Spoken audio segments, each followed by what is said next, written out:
एक बार महात्मा बुद्ध किसी नगर से गुजर रहे थे। बुद्ध की नज़र एक कपड़ा व्यापारी पर पड़ी जो उदास और निराश दिख रहा था। बुद्ध उसके पास गए और पूछा, हे भक्त, तुम इतने दुखी क्यों हो? यदि आप मुझे अपनी चिंता के बारे में बताएं तो मैं आपकी मदद कर सकता हूँ। कपड़ा व्यापारी ने बुद्ध को प्रणाम किया और उन्हें अंदर आमंत्रित किया। व्यापारी ने कहा कि जब से मेरी पत्नी की मृत्यु हुई है तब से मेरे छोटे बेटे की देखभाल के लिए घर पर कोई नहीं है, इसीलिए मैं हमेशा उसे अपनी दुकान पर लाता हूँ, लेकिन वह मेरी दुकान पर आने वाले हर ग्राहक की पगड़ी उतार देता है।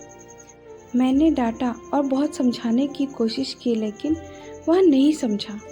उसकी हरकतों से मेरे सभी ग्राहक अपमानित महसूस करते हैं और वापस चले जाते हैं। बुद्ध ने कहा, मैं तुम्हारी मदद कर सकता हूँ, लेकिन तुम मुझसे वादा करो कि तुम मेरे किसी भी काम में हस्तक्षेप नहीं करोगे, ना ही कोई सवाल पूछोगे। व्यापारी बुद्ध से एक वादा करता है। अगले दिन बुद्ध पगड़ी पहनकर आए और ग्राहक की तरह बैठे। व्यापारी के बेटे ने आकर बुद्ध की पगड़ी उछाल दी। महात्मा बुद्ध मुस्कुराए और बोले, बहुत अच्छा, जाओ और वह पगड़ी वापस ले आओ। वह बच्चा दौड़कर पगड़ी ले आया और बुद्ध को दे दी। अगले दिन बुद्ध एक कुल्हाड़ी और लाठी लेकर आए। लड़के ने फिर पगड़ी उछाली। बुद्ध ने लड़के को एक कुल्हाड़ी और लकड़ी दी और कहा, जाओ, इस कुल्हाड़ी से लकड़ी को काटो। व्यापारी को थोड़ा डर था कि कहीं उसके बेटे को चोट ना लग जाए, लेकिन उन्हें अपना वादा याद था। 7 दिनों तक महात्मा बुद्ध कोई ना कोई नया काम लेकर आते और लड़के से करवाते। जल्द ही लड़का भूल गया कि उसे किसी की पगड़ी उछालनी है। व्यापारी बहुत खुश हुआ और बुद्ध को धन्यवाद दिया। मैं जानता हूँ कि इस कहानी और मन के नियंत्रण के बीच कोई विशेष संबंध नहीं है, लेकिन पहले आप इस तर्क को समझ लें। यदि हम अपने मन को अपने अनुसार कार्य नहीं कराएंगे तो मन अपने अनुसार कार्य करेगा। यदि हम मन को अपनी इच्छा अनुसार नियंत्रित कर लें तो मन को नियंत्रित किया जा सकता है।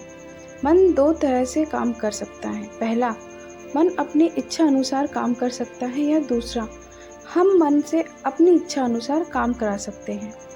बुद्ध से मिलने से पहले लड़के का मन और मस्तिष्क नियंत्रित रूप से उसकी इच्छा के अनुसार काम कर रहा था, लेकिन बुद्ध ने लड़के से अपनी इच्छा के अनुसार काम कराया, जिससे उसकी आदतें बदल गई।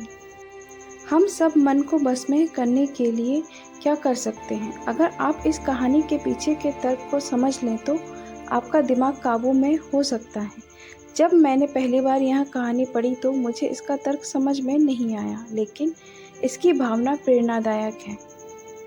आशा करती हूँ कि आपको बुद्ध की यह कहानी पसंद आई होगी।